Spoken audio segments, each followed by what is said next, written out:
آینده رو با هم می‌سازیم.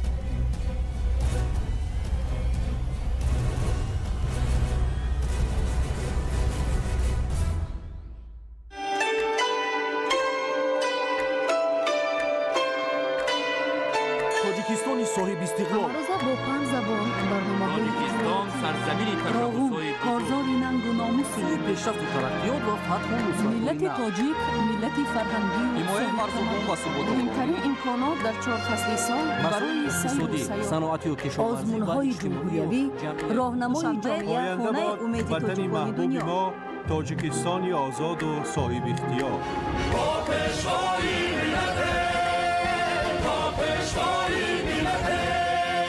دوست باشید، اتفاق باشید، شکرانه همین دولت کنید، شکرانه همین سرزمین کنید، شکرانه کنید که چنین وطن عزیز و محبوب دارید.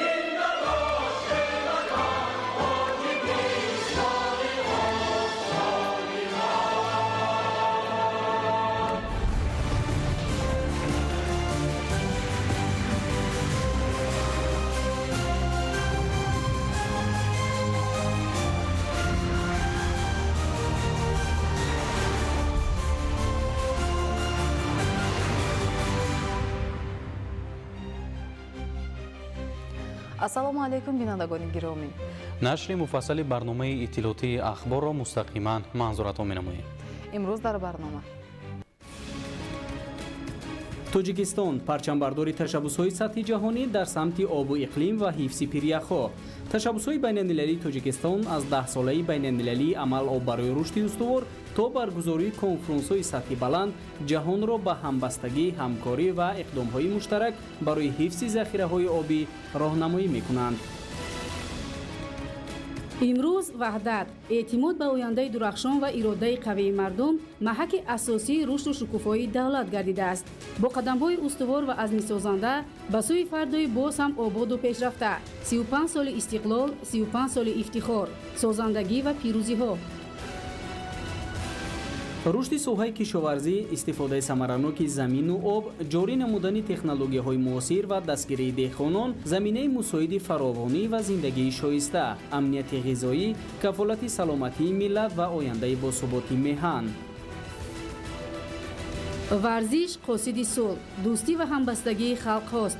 ба ифтихори рӯзи ҷаҳонии футбол аз имрӯз дар фазои идона мусобиқаҳои гуногуни варзишӣ оғоз мегарданд. ин чорабиниҳо рамзи тарғиби тарзи ҳаёти солим, таҳкими дӯстиву ҳамдигарфаҳмӣ ва рушди фарҳанги варзиш миёни ҷавонон мебошад. футбол майдони ваҳдат, эҳтиром ва нерӯи ҷавонист. шарҳи ин ва дигар хабарҳо дар нашри муфассали барномаи иттилоотии ахбор. ҷумҳурии тоҷикистон бо ташаббуси иқдомҳои сатҳи ҷаҳонӣ дар низоми муносибатҳои байналмилалӣ оид ба ҳалли масъалаҳои обу иқлим мақоми хосаро касб намуда ҳамчун кишвари дорои захираҳои бузурги обӣ шинохта шудааст. Ташаббусҳои ҷаҳонии пешвои тоҷикони ҷаҳон муҳтарам Эмомалӣ Раҳмон ҳамеша мавриди дастгирии ҷомеаи байналмилалӣ қарор гирифта дар болоравӣ ва нуфузи тоҷикистон дар арсаи байналмилалӣ нақши муҳим бозидаанд. гузориши хабарнигорони мо.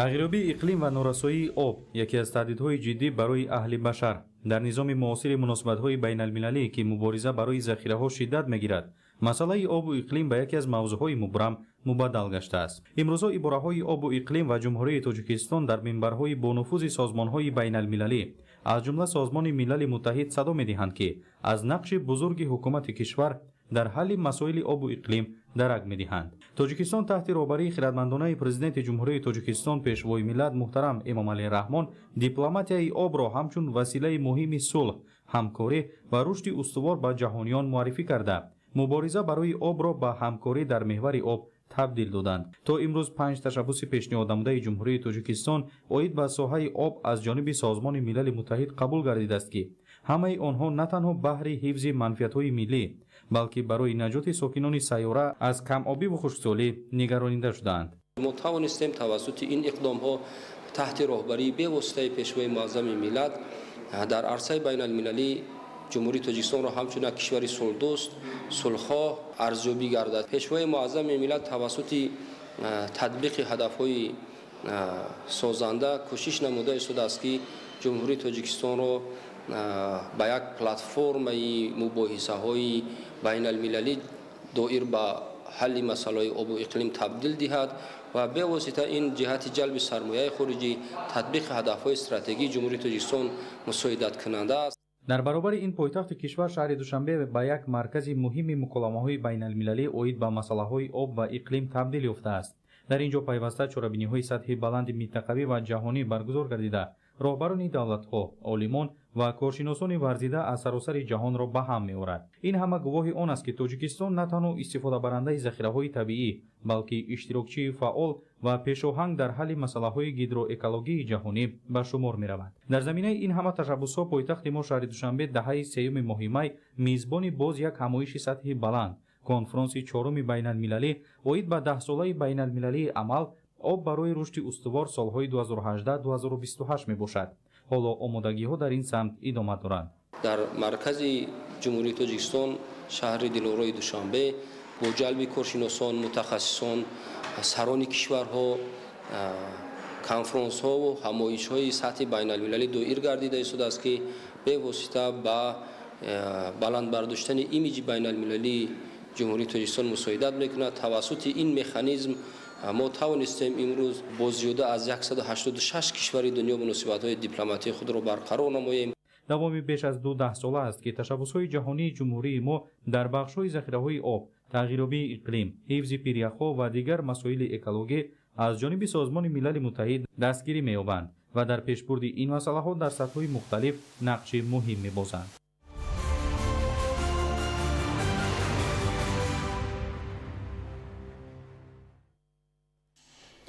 дар ноҳияи ҷайҳун дар заминаи омодагиҳо ба истиқболи ҷашни 35-солагии истиқлоли давлатӣ сохтмону азнавсозии иншооти соҳаи маориф вусъати тоза гирифта марҳила ба марҳила шароити мусоид дар муассисаҳои таълимӣ фароҳам оварда мешавад. ҳамзамон баҳри фарогирии насли наврас ба тарбияи томактабӣ тадбирҳои зарурӣ андешида шуда баробари бунёди кӯдакистонҳо инчунин дар назди муассисаҳои таълимӣ марказҳои инкишофи барвақтии кӯдак таъсис меёбанд. гузориши ҳамкорони мо бахшида ба ҷашни бузурги милливу таърихии 35-солагии истиқлоли давлатӣ дар партави сиёсати маорифпарваронаи президенти ҷумҳурии тоҷикистон пешвои миллат муҳтарам эмомалӣ раҳмон ки соҳаи маориф ҳамчун самти афзалиятноки сиёсати давлатӣ эълон гардидааст дар ноҳияи ҷайҳун ба соҳаи маориф таваҷҷӯҳи махсус равона гардида тадбирҳои зиёди ободонӣ дар ин самт анҷом дода мешаванд. бо бунёди муассисаҳои нави таълимӣ ва синфхонаҳои иловагӣ барои насли наврас шароити мусоиди таълиму тарбия фароҳам гардидааст. тибқи иттилои масъулини шӯъбаи маорифи ноҳияи ҷайҳун дар баробари беҳ гардидани инфрасохтори соҳа ҳамзамон дар назди муассисаҳои таълимӣ зиёда аз 40 синфхона ба марказҳои инкишофи барвақтии кӯдак табдил дода шудааст ки барои омода гардидани кӯдакон ба мактаб мусоидат намуда истодааст. иқдомҳои созанда бо дастгирии мақомоти маҳаллӣ шӯъбаи маориф ва сокинону соҳибкорон анҷом дода шуда ҳадафи асосӣ беҳ гардонидани сатҳи донишу илмомӯзии насли ҷавон мебошад. баъди сазовори себол намудани ҷашни 35-солагии истиқлолияти давлатии ҷумҳурии тоҷикистон дар самти соҳаи маориф дар ноҳияи ҷайҳун як қатор корҳои ободонӣ сурат гирифт. бо дастгирии ҳукумати ҷумҳурии тоҷикистон мақомоти ҷояи маҳаллии ҳокимияти давлатии ноҳияи ҷайҳун дар назди муассисаҳои таълимӣ беш аз 125 синфхонаи иловагӣ ба нақша гирифта шуда буд. як қатор синфхонаи иловагӣ то ин ҷониб сохта ба истифода дода шуданд. айни замон дар 72 синфхонаи иловагӣ корҳои сохтмонӣ бо маром идома дорад. инчунин бо мақсади фаро гирифтани кӯдакони синни томактабӣ дар назди муассисаҳои таълимӣ марказҳои инкишофи барвақтии кӯдакон ташкил карда шуда зиёда аз 41% кӯдакон ба гурӯҳҳои марказии инкишофи кӯдак фаро гирифта шуданд. дар ин самт таваҷҷӯҳи бештар барои фароҳамсозии шароити таълиму тарбият дар деҳотҷойҳо равона шуда сол аз сол теъдоди зиёди муассисаҳо ва синфхонаҳои иловагӣ бо ҷалби сокинону соҳибкорони маҳаллӣ бунёд мегардад. амалигардии ин тадбирҳо дар ноҳияи ҷайҳун доимӣ арзёбӣ шуда ҳамчун ҳадафи стратегӣ барои ояндаи дурахшон ва рушди ин соҳаи афзалиятноки давлат ба шумор меравад. аз ин лиҳоз корҳои ободонӣ ҳамарӯза вусъат ёфта саҳмгузории аҳли ҷомеа бештар мегардад то насли ҷавон бо дониши мукаммал ҳисси баланди ватандӯстӣ ва худогоҳии миллӣ ба воя расанд. исмоил соҳибназарён, искандари саид, ноҳияи ҷайҳун, ахбор. дар ҷамоати деҳоти мирали обод аз ҷумла деҳаи хушоба корҳои мунфаршкунии роҳҳои маҳаллӣ бо маром идома дорад. татбиқи ин иқдом барои беҳтар намудани шароити ҳаракати нақлиёт, осон гардидани рафту омади сокинон ва рушди инфраструктури деҳот мусоидат менамояд. бо саҳми соҳибкорони маҳаллӣ ва дар ҳамкорӣ бо вазорати нақлиёти ҷумҳурии Тоҷикистон то имрӯз 10 километр роҳ дар ҳудуди ҷамоат пурра асфалтпӯш гардидааст. гузориш дар ин хусус.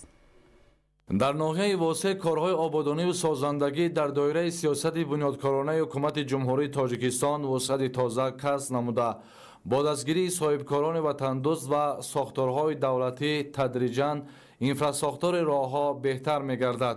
дар ҳамин замина дар ҷамоати деҳоти миралиобод, деҳаи хушобаки ноҳияи восеъ як қатор роҳҳои маҳаллӣ мунфарш гарда корҳои сохтмонӣ идома доранд.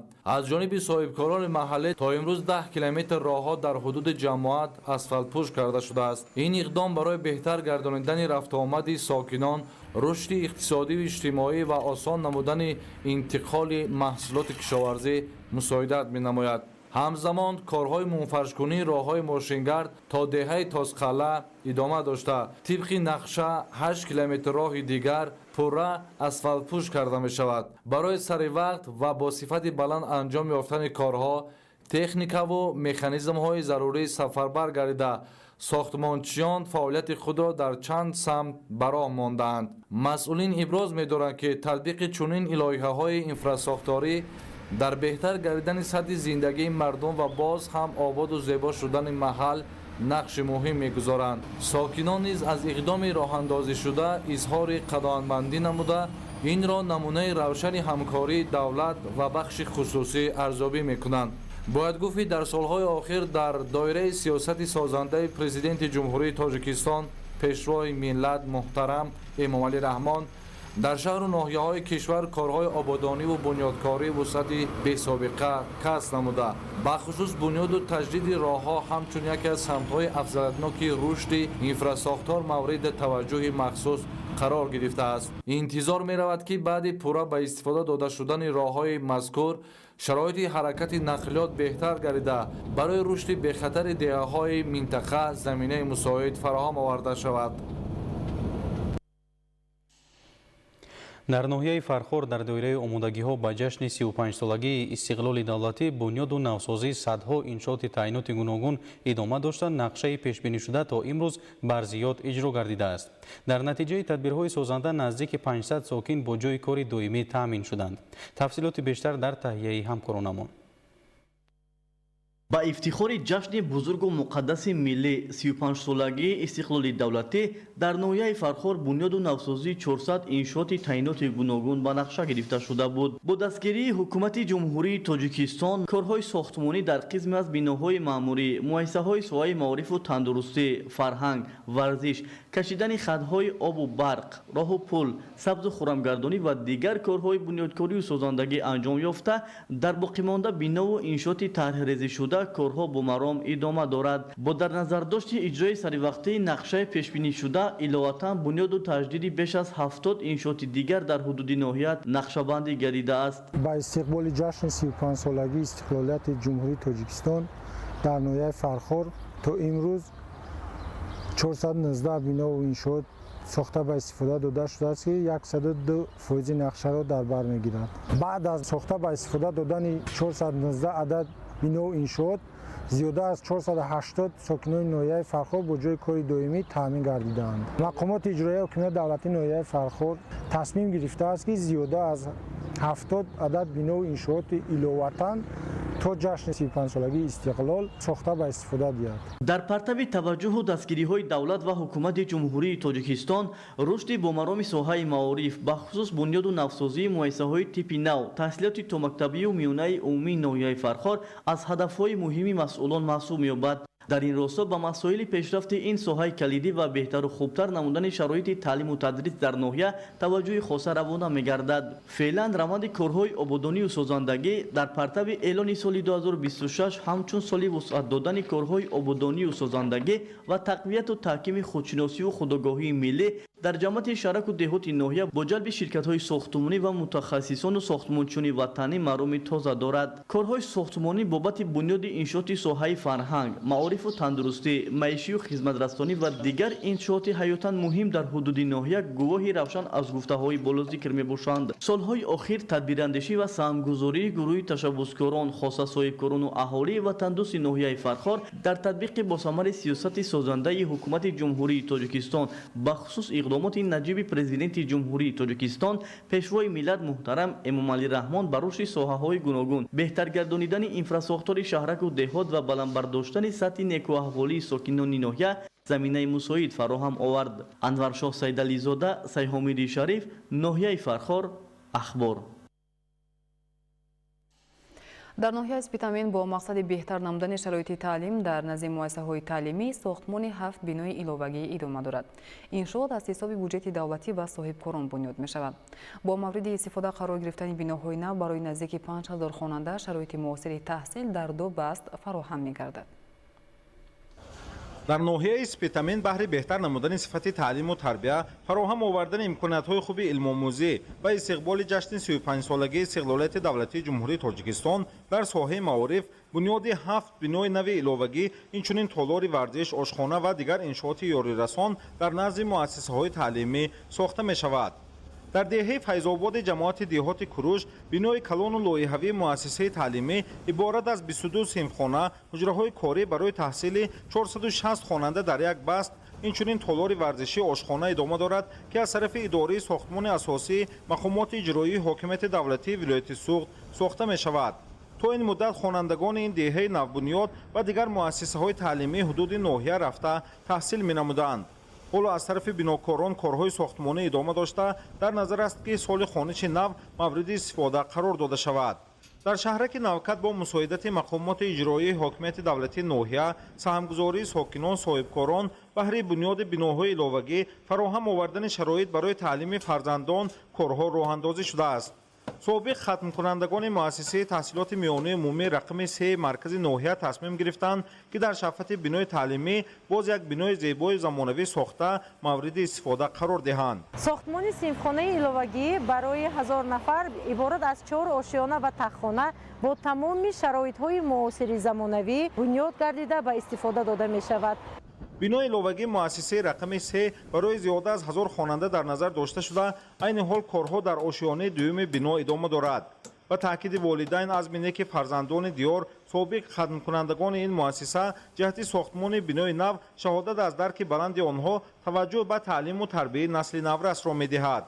омӯзгорон аз он хушҳолем, ки дар муассисамон вақте ки бинои нав сохта мешавад, боварӣ дорем, ки бо техника ва технологияи пешқадам таҷҳизонида шуда барои омӯзондани насли наврас ба мо ёрии зиёд мерасонад. ҳамин гуна иқдоми нек бунёди толори нави варзиш дар назди муассисаи таҳсилоти миёнаи умумии рақами 28 аз тарафи волидайн соҳибкорон амалӣ мешавад. зеро дар муассисаи мазкур барои баргузории дарсҳои тарбияи ҷисмонӣ, машғулияти хонандагон ба бозии футбол, баскетбол, толори алоҳидаи ҷавобгӯи замони муосир мавҷуд набуд. инак аз рӯи лоиҳаи замонавӣ корҳои сохтмонӣ идома дошта, дар оянда бо бунёди толори варзиш ба хонандагони муассиса шароити беҳтар фароҳам мегардад. имрӯзҳо дар назди муассисаҳои таълимии рақами 3, 9, 15, 19, 20, 30 ва ҳамзамон муассисаи таҳсилоти миёнаи умумии ғайридавлатии Акрам сохтмони биноҳои иловагӣ идома дорад. дар оянда бо сохта мавриди истифода қарор додани 7 бинои нави муассисаи таълимӣ барои таҳсили хонандагон имконияти боз ҳам беҳтар фароҳам оварда мешавад.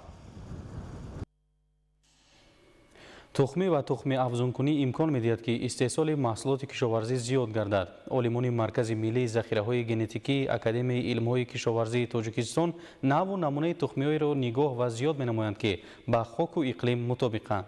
шарҳи мавзӯъ дар таҳияи ҳамкоронамон. нахоти сурхак ки асосан нави маҳаллӣ аст ва аз захираҳои бои генетикӣ ба шумор меравад 10 сол дар сардхонаи маркази миллии захираҳои генетикии академияи илмҳои кишоварзии тоҷикистон нигаҳдорӣ гардида бинобар зарурати истеҳсолӣ ва ҷиҳати тухми афзункунӣ он аз нав кишт гардид. инак аз кишти он наздик ба 3 моҳ сипарӣ гардида ҳоло нашъунамои хуб дорад ва марҳилаи гулкуниро асар мегузаронад. боришоти бардавом ва гармии якбора ба рушди он таъсир нарасонида ба касалиҳо ҳам гирифтор нашудааст. зироатҳои ғалладонагӣ, равғандиҳанда, зироатҳои сабзавотӣ ва дарахтони донадору мевадиҳанда кишт карда шуданд ва албатта масоҳати онҳо аз 1 гектар ҳам зиёд мебошад. мо тавонистем ки дар солҳои қаблӣ, яъне ки дар муддати 2 сол майдони онҳоро зиёд намуда ва тухми зиёд ба даст орем то ин ки мо тавонем тухмие ки ба даст меоварем албатта ба хоҷагиҳои деҳқонӣ пешниҳод намоем. инчунин дар ин ҷо мо зироатҳои лӯбиёдонагӣ ки зиёда аз 10 сол дар захирагоҳи мо нигоҳ дошта мешуданд дубора таҷдиду барқарор намуда тухми онҳоро низ зиёд кардаем. равғандиҳандаҳо, ғалладонагӣ, лӯбиёдонагӣ, сабзавотиҳо ва ниҳолҳои дарахтони мевадиҳанда ки аксаран навъҳои маҳаллиянд ва дар 8 гектар заминҳои илмиву таҷрибавӣ маркази миллии захираҳои генетикии академияи илмҳои кишоварзии тоҷикистон қитъа ба қитъа кишт карда шудаанд ҳамагӣ нашъу намои хуб доранд. онҳо ба касалиҳо устувор ва ҳосили дилхоҳ дода метавонанд. навъҳои маҳаллии Файзобод, Тоҷикистон, Аловиддин, инчунин Пекасо кишт карда шудааст. айни ҳол картошка дар ҳолати хуб қарор доранд. самтҳои асосии мо ин ҳифзи худи тухмиҳои растаниҳо мебошад ки ин барои аз байн нарафтани ин навъу намунаҳои маҳаллӣ. истифодаи мақсадноки замин, кишту барқарор намудани навъу намунаҳои зироати маҳаллӣ ва дар ин замина таъмин намудани кишоварзон бо тухмии навъҳои маҳаллӣ вазифаи олимону мутахассисони маркази миллии захираҳои генетикии академияи илмҳои кишоварзии тоҷикистон аст. дар ин самт таҷрибаҳо натиҷабахшанд. дар ноҳияи рӯшон дар маҷмӯъ 1611 гектар замини кишт мавҷуд буда. хоҷагидорон дар баробари парвариши ғалладона ва картошка имсол кишти лӯбиёро низ ба роҳ монданд. ба гуфтаи мутахассисон нашъунамои зироат хуб арзёбӣ шуда ин раванд барои таъмини амнияти озуқаворӣ ва ғанӣ гардидани бозори маҳаллӣ мусоидат менамояд. гузориш дар ин хусус. ноҳияи рӯшони вилояти мухтори кӯҳистони Бадахшон дар самти пешбурди соҳаи кишоварзӣ яке аз минтақаҳои пешрафта буда бо истифода аз имкониятҳои мавҷуда ҳамасола майдони киштро васеъ намуда истоданд. дар ноҳияи рӯшон 1611 гектар замини кишт мавҷуд буда, аз он 485 гектар ғалладона, 399 гектар картошка ва боқӣ монда дигар маҳсулоти полезӣ мебошанд. имсол баҳри гузарондани таҷриба дар масоҳати 1 гектару 73 сотиқ замин кишти лӯбиё ба роҳ монда шуда феълан дар ҳоли нашунамо қарор дорад. имсол дар ноҳия мувофиқи дурнамо кишти дурнамо барои соли 2026 яъне дар майдони 1611 гектар замин аз он 485 гектар ғалладонагиҳо, 207 гектар сабзавот, 399 гектар картошка ва 520 гектар бод хӯроки чорво кишт гузаронида шавад. имсол тасмим гирифтем ки кишти лӯбиёгиро дар ноҳияи рӯшон ба роҳ монем ва ба ҳолати ҳозира дар ноҳияи рӯшон дар майдони 173 гектар кишти лӯбиёгӣ гузаронида шудааст ки дар ҳолати ҳозира нашунамо карда истодааст. дар ноҳия хоҷагидорони ҳалоҳида заминҳои назди ҳавлигиро самаранок истифода бурда ҳамасола бо меҳнати ҳалол ҳосили дилхоҳро ба даст мебиёранд. мардуми ин минтақа дар асл ба меҳнати босубот машғул мебошанд. мо қариб ба 50% замин дорем. Нарунаш капуста барвақти мешонем, картошка, помидор, охирои август инро ба фурӯш мебарорем. заминҳои ин мавзеъ ҳосилхез ҳастанд. ба гуфти сокинон бештар аз нуриҳои органикӣ истифода мебаранд. дар заминҳо мардум ба ғайр аз кишти сабзавот боз ба кишти лӯбиёгӣ низ машғул ҳастанд ва аслан қисми зиёди хоҷагидорон ба парвариши лӯбиёгиҳо шуғл доранд ки чунин иқдом дар таъмини амнияти озуқаворӣ саҳми дучанд мегузорад. соҳаи кишоварзӣ мин ҷумла заминкориву кишти зироатҳои полезӣ як рукни муҳими даромади сокинон мебошад. имрӯз бо заҳмати ҳалол сокинон метавонанд از زمین‌های حاصلخیز مقدار کافی سبزیجاتро ба даст оварда дар таъмини сабади истеъмолии вилоят саҳми бориз гузоранд. муҳираи тоҳир, муборакшои рустам, ноҳияи рӯшон, ахбор. дар ноҳияи рашт корҳои азнавсозии пойгоҳҳои обкашӣ ва каналҳои обёрӣ бо маром идома доранд. татбиқи ин лоиҳаҳо имкон медиҳад ки ҳолати мелиоративии заминҳо беҳтар гардида самаранокии истифодаи захираҳои обӣ афзоиш ёбад. дар натиҷа масоати кишт ва ҳаҷми истеҳсоли маҳсулоти кишоварзӣ низ зиёд мегардад. дар ноҳияи рашт масоҳати бештари заминҳои кишт аз ҳисоби каналҳои худҷорӣ ва пойгоҳҳо обёрӣ карда мешаванд. ин каналу пойгоҳҳо солҳои охир бо тағйирёбии иқлим, пасшавии маҷрои дарё ва дигар омилҳо ба таъмиру азнавсозӣ эҳтиёҷ доштанд. бо мақсади рафъи мушкилоти ҷойдошта соли дуюм аст ки таъмиру азнавсозии каналу пойгоҳҳо оғоз гардида корҳои таъмирӣ марҳила ба марҳила иҷро шуда истодааст. идораи давлатии беҳдошти замин ва обёрии ноҳияи рашт ҳамасола тибқи нақша корро баро монда ба 600 хоҷагиҳои деҳқонӣ шарномабандӣ монда сари вақт обро таъмин менамояд ва ҳамзамон 18 адад наҳрҳои обёрӣ мавҷуд мебошад. имрӯз аллакай ҳамаи наҳрҳо пурра таъмир мебошанд ва барои мавсими обёрӣ тайёр мебошанд. дар деҳаи ярхичи ҷамоати деҳоти ҳоид аз ҳисоби маблағҳои агентии беҳдошти замин ва обёрии назди ҳукумати ҷумҳурии тоҷикистон сохтмони канал дар масофаи 7 километр оғоз гардида буд. аз рӯи нақша 1 километри канал бо қубурҳои ҳаҷмашон 286 ва 5 километру 830 метри дигар тариқи кушода бунёд гардида ва бадин васила аз 100 гектар замин обёрӣ мешавад. дар ноҳияи рашт 18 канал бо дарозаи 195 километр ва 9 пойгоҳ барои обёрӣ намудани заминҳои кишти зироатҳо мавҷуд мебошад. дар асоси нақшаи барномаҳои сармоягузорӣ 4 канал бо дарозаи 65 километр ва 5 пойгоҳи обкашӣ аз таъмири асосӣ бароварда мешавад ки ин омил дар оянда метавонад ба афзоиши майдони кишту истеҳсоли маҳсулоти кишоварзӣ мусоидат намояд. зеро тибқи дурнамо кишоварзон соли равон дар масофаи 1650 гектар картошка кишт менамоянд то истеҳсоли маҳсулот боз ҳам афзоиш ёбад. соли ҷорӣ дар мавсими обёрӣ тариқи каналу пойгоҳҳо барои эҳтиёти майдони кишти зироатҳо зиёда аз 8 миллион куб об зарур аст то деҳқонон ҳосили фаровони маҳсулот истеҳсол намуда бадин васила дар таъмини амнияти озуқаворӣ саҳми арзандаи худро гузоранд. идигули маҳмуд, додарҷони мирзозода барои барномаи ахбор аз ноҳияи рашт. дар шаҳри душанбе ҳамоиши байналмилалӣ таҳти унвони татбиқи технологияҳои инноватсионӣ ва рақамӣ дар ташхис ва мониторинги бемориҳои сироятии чорвою парранда баргузор гардид. дар кори он олимону муҳаққиқон аз дохил ва хориҷи кишвар иштирок намуда роҳҳои муосири пешгирии бемориҳои сироятии чорвою паррандаро бо истифода аз технологияҳои навин баррасӣ намуданд. шарҳи бештар дар таҳияи Лолаи Баҳриддин. бо мақсади мубодилаи таҷриба, баланд бардоштани сатҳи дониши мутахассисон ва дарёфти роҳҳои нав барои татбиқи технологияҳои инноватсионӣ ва рақамӣ дар ташхис, мониторинг ва пешгирии бемориҳои сироятии чорвои кишоварзӣ ва парранда бо ташаббуси Институти тибби ветеринарии Академияи илмҳои кишоварзии Тоҷикистон дар ҳамкорӣ бо ҳамтоёни худ аз хориҷи мамлакат конференсияи байналмилалӣ таҳти унвони татбиқи технологияҳои инноватсионӣ ва рақамӣ дар ташхис ва мониторинги бемориҳои сироятии чорвои парранда баргузор гардид.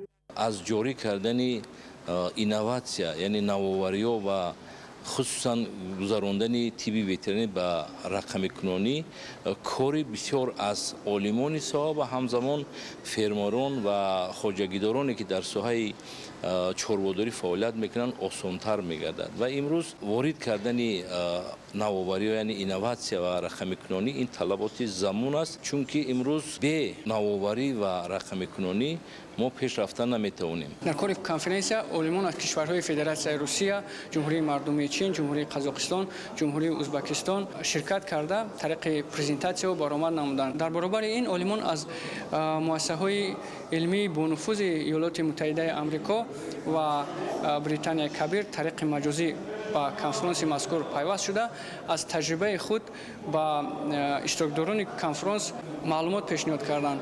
дар доираи конференсияи байналмилалӣ масъалаҳои мубрами илм ва амалияи ветеринарӣ, мубодилаи маълумоти илм ва таҷрибаи пешқадам, таҳкими ҳамкории байналмилалӣ, инчунин дар истеҳсолот ҷорӣ намудани технологияҳои инноватсионӣ ва рақамӣ бо мақсади тақвият додани рушди усулҳои муосири ташхис, пешгирӣ ва муолиҷаи бемориҳои сироятӣ, ғайрисироятӣ ва паразитии ҳайвоноти кишоварзӣ ва паррандаҳо баррасӣ гардиданд. Таваҷҷӯҳи махсус ба масъалаҳои татбиқи технологияҳои инноватсионӣ ва рақамӣ дар истеҳсолот, бехатарии маҳсулоти чорво, самаранокии иқтисодии чорабиниҳои ветеринарӣ, инчунин вокуниш ба хатарҳои марбут ба тағйирёбии иқлим ва паҳншавии фаромарзии бемориҳои сироятӣ равона карда шуд. Андрей Андреевич Квасовский, я являюсь представителем российской компании Мосагроген и Асконт. И здесь мы смотрим о новинках в ветеринарии, о применении ветеринарной практики, самое главное, профилактика заболеваний, лечение заболеваний, коль по каким-то причинам не смогли, лабораторная диагностика очень главная. А в итоге все это подводим мы к тому, это здоровье населения. иштирокчиёни конференсияи байналмилалӣ барои фароҳам овардани шароити мусоид изҳори миннатдорӣ намуда, баргузории чунин ҳамоишҳои байналмилалиро дар табодули таҷриба ва ҳамкориҳои судманди илмӣ, рушди соҳа ва таъмини бехатарии озуқаворӣ муфид арзёбӣ намуданд. дар пойгоҳи таҷрибавии маркази ҷумҳуриявии илмӣ тадқиқотии пиллапарварии академияи илмҳои кишоварзии тоҷикистон дар вилояти Суғд бо иштироки олимони соҳаи кишоварзӣ машварати илмӣ дар мавзӯи роҳҳои инноватсионии парвариши кирмак, заминаи бо эътимоди баландбардоштани ҳосили пилла баргузор гардид. гузориш дар ин хусус. дар пойгоҳи таҷрибавии маркази ҷумҳуриявии илмии тадқиқотии пиллапарварӣ академияи илмҳои кишоварзии тоҷикистон дар вилояти Суғд дар мавзӯи роҳҳои инноватсионии парвариши кирмак, заминӣ бо эътимоди баланд бардоштани ҳосили пилла машварати илмию амалии минтақавӣ доир карда шуд. пойгоҳи таҷрибавӣ дар вилояти Суғд масоҳати 10 гектар заминро фаро гирифта, дар ин ҷо олимон, ходимони илмӣ, магистрантон аз рӯи 26 шаклу намуд ва 36 зоту дурагаҳои кирмаки пилла, навъҳои зиёди дарахти тут, корҳои илмӣ тадқиқотӣ пеш мебаранд. ба кори машварати илмӣ намояндагони академияи илмҳои кишоварзии тоҷикистон, мақомоти иҷроии ҳокимияти давлатии вилояти Суғд, ҷамъияти саҳомии кушодии пиллаи тоҷик, намояндагони шаҳру ноҳияҳо, пиллапарварон, олимон ширкат намуданд. машварат бо мақсади муаррифии корҳои илмӣ, баҳсу баррасии хулосаҳои ба дастомада ва ба ин восита рушд додани нишондиҳандаҳои соҳаи кирмакпарварӣ ва истеҳсоли пилла, ки солҳои охир ба маротиб кам шудааст, доир гардид. дар шаҳру ноҳияҳои вилояти Суғд ва қисмати ҷанубии мамлакат маъракаи оғози ҷамъоварии пилла рафта истодааст ва дар айни ҳол давраи асосии ҳалкунанда, яъне давраи 4 ва 5 парвариши кирмак дар айни ҳол, ки дар ҳамин давра зиёда аз 70% ғизои кирмак таъмин карда мешавад, давом доранд. ва албатта машварати имрӯза, маслиҳати мутахассисону олимон ва албатта бо иштироки худи агрономҳои минтақавӣ метавонад минбаъд барои рушд ёфтани соҳа ва албатта давра ба давра зиёд кардани ҳаҷми истеҳсоли пилла ва албатта татбиқи таҷрибаҳои пешқадам дар истеҳсолоти соҳа мусоид карда метавонад. ширкаткунандагон вобаста ба масъалаҳои муҳими рушд додани соҳа, корҳои илмӣ тадқиқотӣ, ҳавасмандсозии кирмакпарварон, ташкили нуқтаҳои алоҳидии парвариши кирмак ва истеҳсоли пилла, интихоби зоту дурагаҳои сермаҳсул, афзун намудани майдони тутзор, таҷрибаҳои гузаронидашуда ва натиҷаҳои он назару пешниҳоди худро баён доштанд. таъкид бояд намуд, ки баҳри барқарор ва рушд додани соҳа аз тарафи ҳукумати ҷумҳурии тоҷикистон тадбирҳои муассир андешида шуда ба кирмакпарварон ва хоҷигаҳое ки тутзори нав ташкил менамоянд имтиёзҳо муқаррар гардиданд. аз ин рӯ яке аз воситаҳои асосии пешрафти кор зиёд кардани майдони тутзор, афзун намудани ҳаҷми пилла ва сифати он, истеҳсоли мато, инчунин дар амал татбиқ намудани корҳои илмии тадқиқотии олимони соҳа арзёбӣ гардид. дар рафти ҳамоиш олимон аз натиҷаи корҳои илмии тадқиқотӣ, дастовардҳо дар самти пиллапарварӣ, тутпарварӣ, меъёрҳои инкубасияи тухмии кирмак, парвариши он, пиллапечӣ, мубориза бар зидди касалиҳо, ҷорӣ кардани технологияи парвариши мутамарказонидашуда, муайянсозии сифати барги навъҳои тут, ҷиҳати таъмини кирмак бо ғизои хушсифат, тавсияҳои илмӣ баромад карда пешниҳод доштанд, ки бояд минбаъд таҷрибаҳои пешқадам дар парвариши кирмак васеъ истифода шавад. тавсияҳои илмӣ ба кирмакпарварон бештар ба роҳ монда, рӯзҳои саҳроӣ, курсҳои бозомӯзӣ дар хоҷагиҳои алоҳида ташкил ва мутахассисони ҷавон ба соҳа бештар ҷалб карда, ба ин восита кирмакпарварӣ рушд ва истеҳсоли пилла афзун карда шавад. дар тавозуни муассисаи давлатии хоҷагии ҷангали ноҳияи Данғара зиёда аз 62 000 гектар ҷангалзор мавҷуд буда, қисми назараси онро пистазор ташкил медиҳад. ҳамзамон кормандони муассиса дар 3 гектар замин ниҳолхона бунёд намуданд ки ҳоло нашъунамои ниҳолҳо дар он хуб ба назар мерасад. гузориши Салоҳиддин Неъматзода. дар доираи татбиқи барномаҳои давлатии соҳаи ҷангалпарварӣ дар ҷумҳурии Тоҷикистон ба масъалаи таъсис ва рушди ниҳолхонаҳо дар назди хоҷагиҳои ҷангал таваҷҷӯҳи махсус зоҳир мегардад. ҳадафи иқдоми мазкур барқарорсозии ҷангалҳои аз байн рафта, бунёди ҷангалзорҳои нав ва ҳифзи захираҳои табиӣ мебошад. бо назардошти ин, дар назди муассисаи давлатии хоҷагии ҷангали ноҳияи Данғара дар масоҳати 3 гектар замин ниҳолхона ташкил карда шуда, дар он ниҳолҳои гуногуни мутобиқ ба иқлими маҳаллӣ парвариш карда мешавад. дар ниҳолхонаи муассисаи давлатии хоҷагии ҷангали ноҳияи Данғара арчай, сузанбарг, ниҳоли павлони, зардолу, бодоми талхак ва каталпа парвариш карда мешавад. дар оянда ният дорем ки ҳамин бунёди ниҳолхонаро ба 10 гектар расонем. мутахассисон таъкид менамоянд ки ҷангалҳо дар ҳифзи муҳити зист нақши муҳим доранд. онҳо барои пешгирии эрозияи хок, нигоҳдории намӣ, тозагии ҳаво ва коҳиши таъсири тағйирёбии иқлим мусоидат мекунанд. ҳамзамон ҷангалзорҳо барои нигоҳдории гуногунии биологӣ ва беҳтар гардидани вазъи экологӣ аҳамияти калон доранд. таваҷҷӯҳи пайвастаи ҳукумати ҷумҳурии Тоҷикистон ба рушди соҳаи ҷангалпарварӣ имкон фароҳам овардааст ки корҳои барқарорсозӣ ва васеъ намудани майдони ҷангалҳо сол ба сол густариш ёбанд. таъсиси ниҳолхонаҳо дар назди хоҷагиҳои ҷангал яке аз қадамҳои муҳиму устувор дар роҳи ҳифзи табиат ва таъмини муҳити солиму мусоид барои наслҳои оянда арзёбӣ мегардад. замини назди ҳавлигии муассиса низ самаранок истифода гардида, дар он ҳазорҳо бех ниҳолҳои писта ва дигар ниҳолҳои оришиву сояфкан ва ҳамешасабз парвариш меёбанд. ҳаминҷо дар зиёда аз 30 000 бех ниҳолҳои писта парвариш меёбанд. мавсими гузашта 44 гектар бунёд кардем дар мавзеъҳои бешҷелаку офтобрӯя. зиёда аз 8200 бех ниҳоли писта мо дар онҷо ҳамин ҳудуди хоҷагии худмон парвариш карда бурдем, дар мавзеъҳои вобаста гарда шинондем. мавриди зикр аст ки дар тавозуни муассисаи давлатии хоҷагии ҷангали ноҳияи Данғара 62 861 гектар ҷангалзор мавҷуд аст ки аз ин 13 500 гектараш майдони пистазор мебошад. тибқи нақшаи агентии хоҷагии ҷангали назди ҳукумати ҷумҳурии Тоҷикистон ва мақомоти иҷрои ҳукумати давлатии ноҳияи Данғара ҳамасола бо андешидани чораҳои мушаххас майдони ҷангалзор зиёд ва барқарор карда мешавад.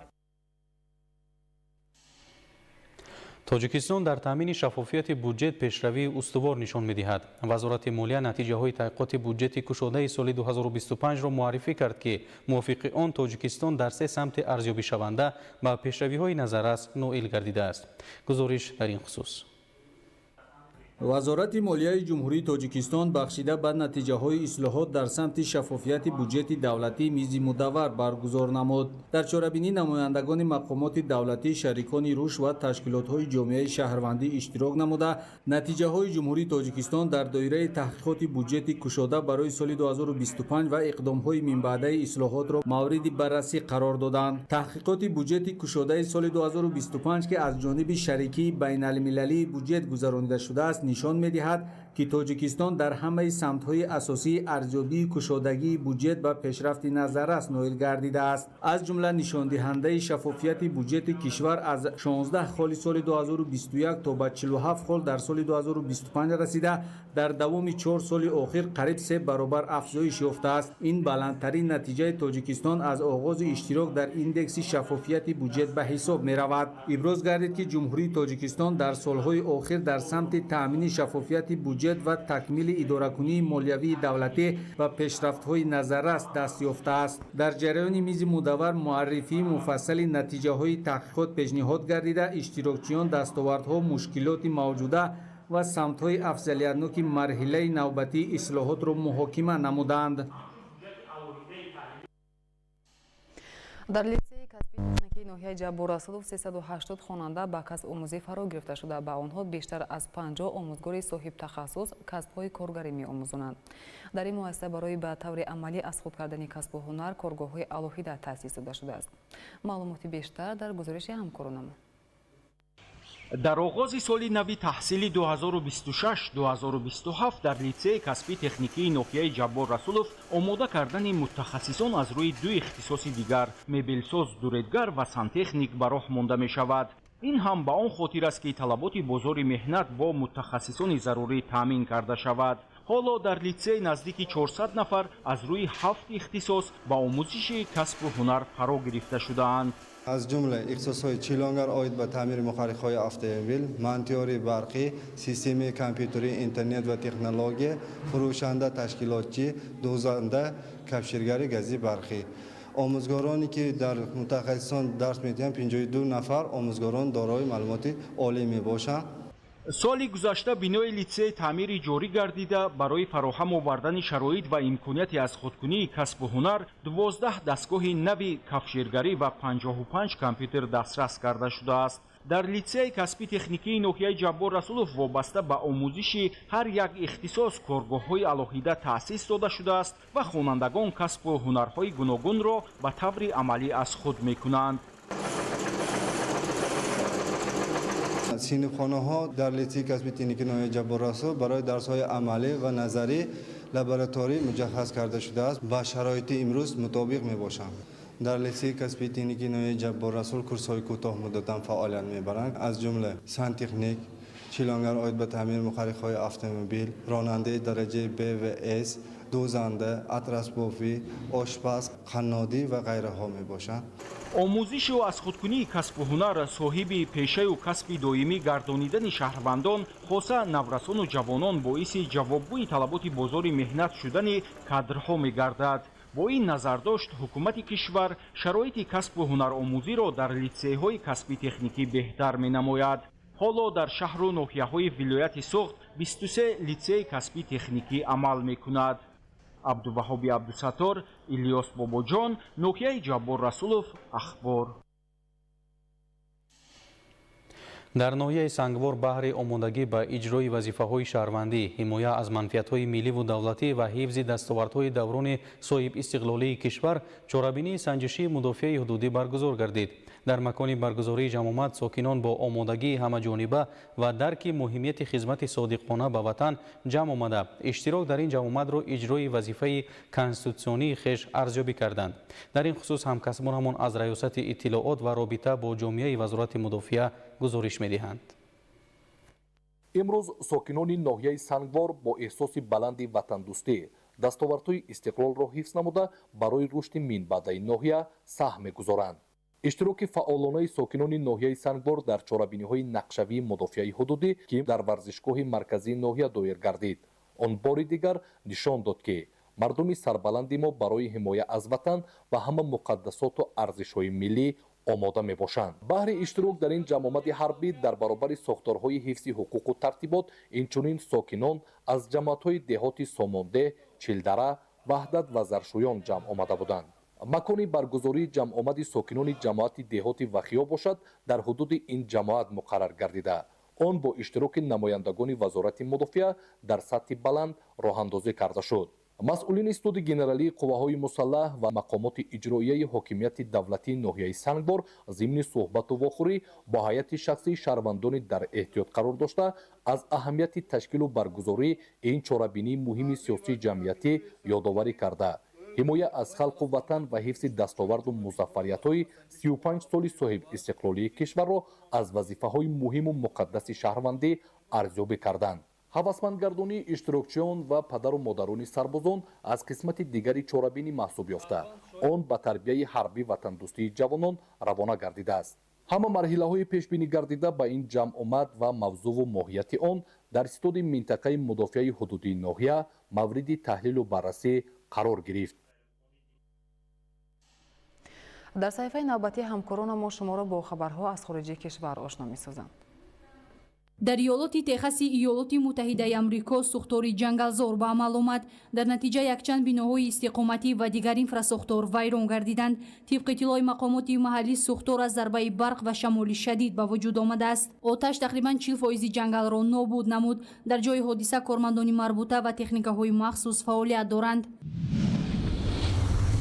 дар натиҷаи бархурди қатора бо автобус дар шаҳри Бангкок 8 нафар ба ҳалокат расида, беш аз 30 тани дигар ҷароҳатҳои гуногуни ҷисмонӣ бардоштанд. ҳодиса дар наздикии истгоҳи метрои Макасан ба амал омадааст. тибқи маълумоти пешакӣ қатораи боркаше ки зарфҳои махсуси боркашониро интиқол медод, натавониста сари вақт суръати ҳаракаташро паст намояд ва ба автобус бархӯрдааст. дар пайи зарбаи шадид автобус оташ гирифта, вазъиятро дар маҳалли ҳодиса мураккаб кардааст.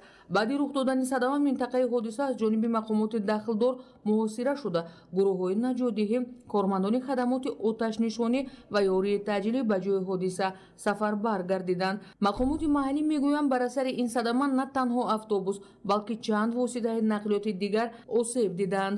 айни замон мақомоти ҳифзи ҳуқуқ ва мутахассисони соҳаи нақлиёт таҳқиқи сабабҳои аслии ин ҳодисаро оғоз намуданд. тафтишот бояд муайян кунад ки оё садама бар асари мушкилоти техникӣ, иштибоҳи инсонӣ ё омилҳои дигар ба вуҷуд омадааст.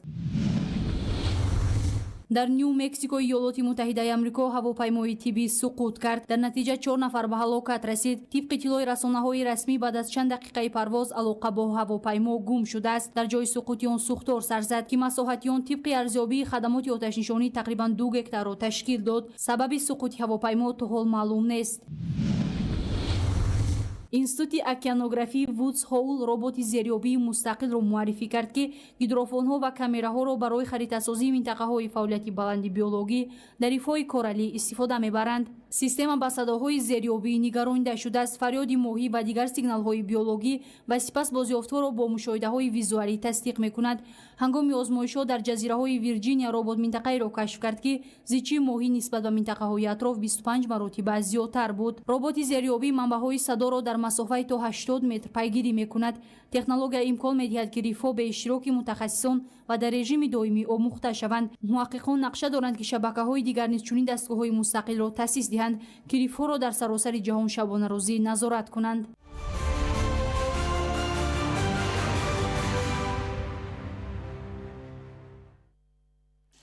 бо мақсади тарғиби тарзи ҳаёти солим, ташвиқи васеъи футбол дар байни кормандони ташкилоту идораҳои давлатӣ, тақвияти робитаҳои дӯстӣ миёни аҳолӣ ва дарёфти варзишгарони болаёқа дар шаҳрҳои Кӯлоб ва Ваҳдат ба муносибати рӯзи ҷаҳонии футбол аз рӯи ин намуди рушдёфтаи варзиш мусобиқа баргузор гардид. гузориши ҳамкорони мо.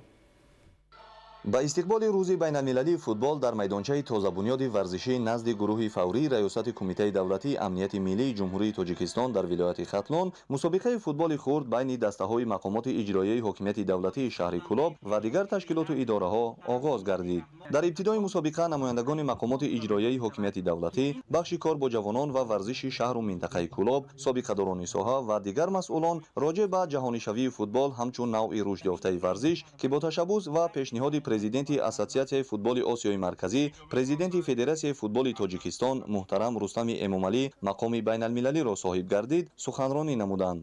изҳор гардид ки ин мусобиқа бо мақсади тарғиби тарзи ҳаёти солим ва оммавигардонии варзиш дар доираи таҷлили рӯзи байналмилалии футбол байни 14 даста аз ҳисоби кормандони мақомоти ҳифзи ҳуқуқ ва дигар ташкилоту идораҳои давлатии шаҳри Кӯлоб баргузор мешавад.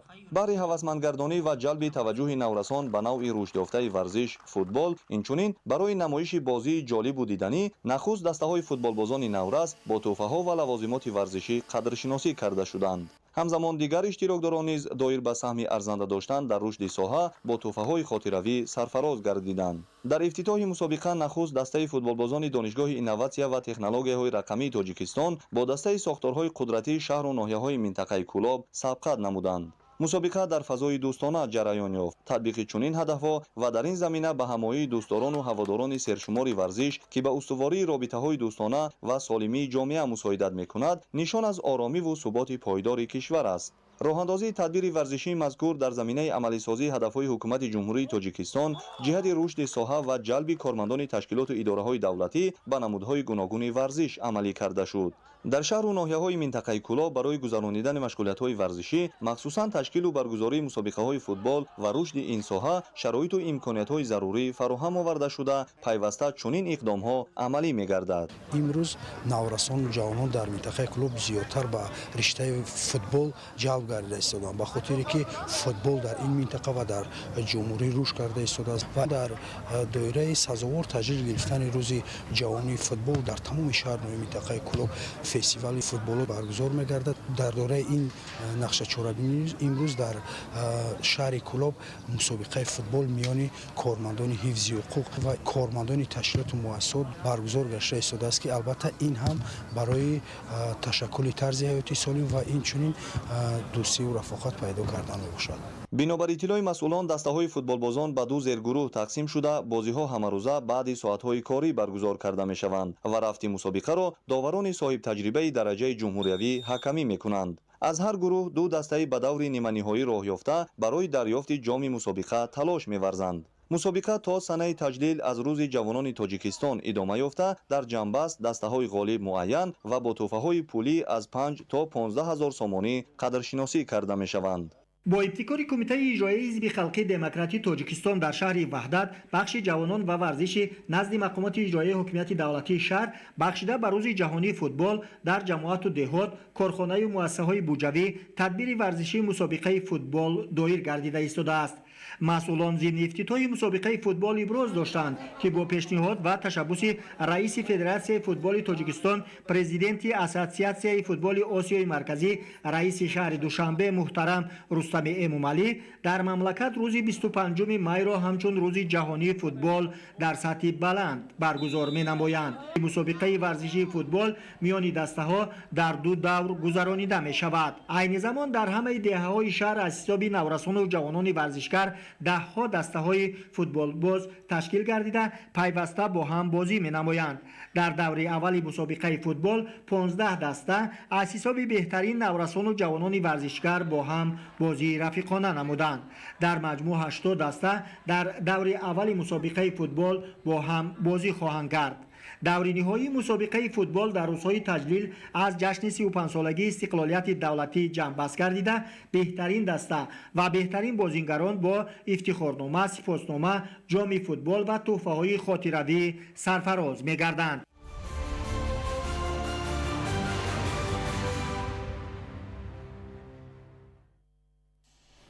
бинандагони гиромӣ, нашри муфассали барномаи иттилоотии ахбор хотима меёбад. хайр, саломат бошед.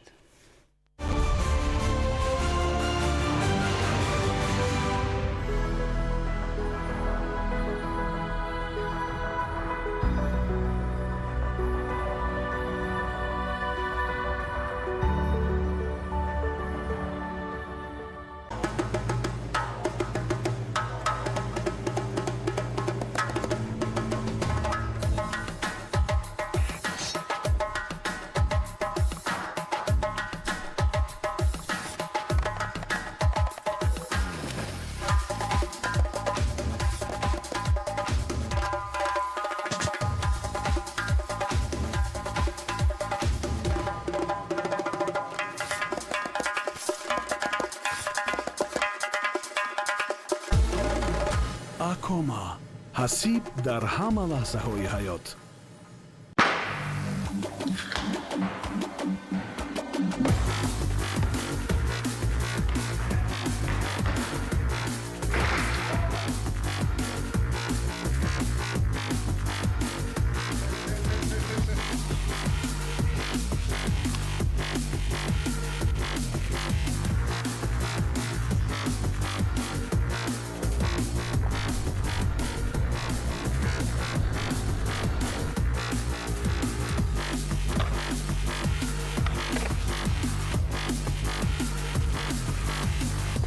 Energy Drink – манбаи нейрои шумо. Боль в спине, боль в шее, боль в суставах. Если Б, на помощь придет А. Амилатекс гель. Двигайся смелее.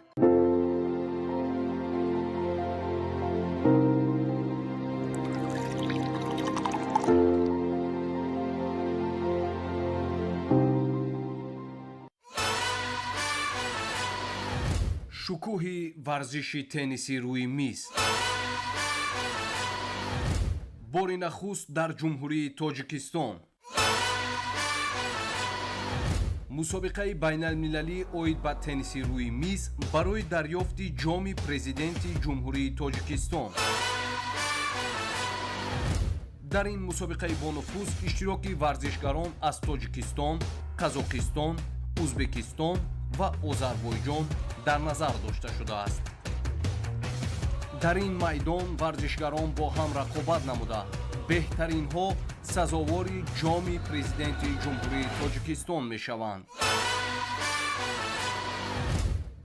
мусобиқаи мазкур аз 22 то 24 майи соли 2026 дар маҷмӯаи варзишии ноҳияи Данғара баргузор мегардад. марҳамат ба мусобиқаи байналмилалӣ оид ба тенниси рӯи миз барои дарёфти ҷоми президенти ҷумҳурии тоҷикистон.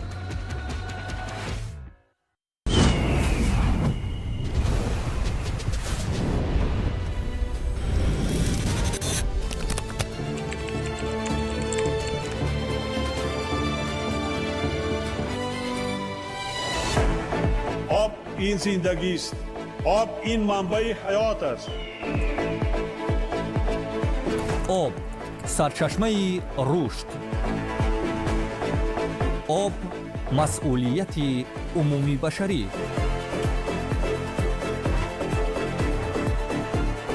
боз як ҳамоиши сатҳи ҷаҳонӣ дар қалби тоҷикистон, шаҳри душанбе.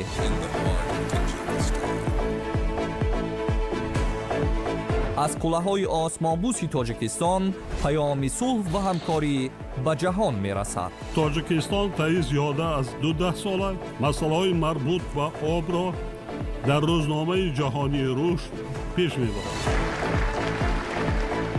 ин паёмро иродаи қавии пешвои миллат муҳтарам эмомалӣ раҳмон ба минбари ҷаҳонӣ бурд. конфронси чоруми байналмилалӣ идомаи роҳест ки ба ҳамгироӣ, амният ва рушди устувор мебарад. ташаббусҳое чун соли байналмилалии оби тоза, 10 солаи об барои ҳаёт, 10 солаи об барои рушди устувор ва дигар ташаббусҳо дар ин самт тоҷикистонро пешсафи дипломатияи об гардонид. об кафили рушди устувор ва ояндаи сабзи башарият.